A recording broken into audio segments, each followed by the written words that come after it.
Hello friends, তোমরা সকলে কেমন আছো? আশা করি সকলেই খুব ভালো আছো, আর আমিও খুব ভালো আছি। আর আজকে আমি চলে এসেছি নতুন একটা জিনিস নিয়ে, সেটা হচ্ছে কুল মাখা।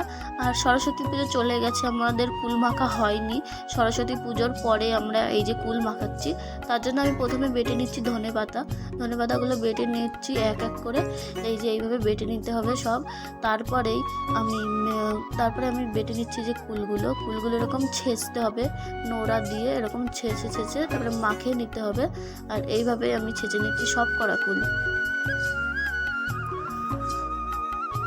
তো তারপরে আমার ছেঁচা হয়ে গেছে কুলগুলো। তারপরে দিয়ে দিচ্ছি আমি ধনে পাতা বাটা, এই যে দিয়ে দিলাম ধনে পাতা বাটা।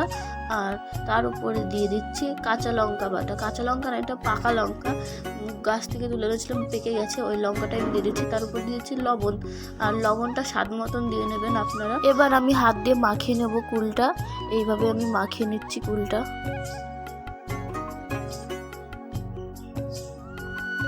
আমার মাখানো হয়ে গেছে, এবারটা আমি টেস্ট করাবো। তাই আমার দিদুন আর মা বসে আছে ওইখানে, তাই ওনাদের দিয়েই আমি এই কুল মাখাটা টেস্ট করাবো। আর অবশ্যই তোমরা ট্রাই করো বাড়িতে, খুব সুন্দর হয়েছিল কুল মাখাটা। আর অবশ্যই একটা লাইক করে দিও আমার ভিডিওতে।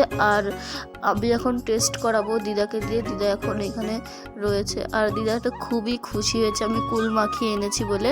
আর এই যে মা এপাশে বসে আছে। মা প্রথমে বুঝতে পারেনি, তারপরে দেখলো এটা কি আছে, তারপর নিয়ে নিচ্ছিল। আর আমি এই যে দিলাম। টাটা।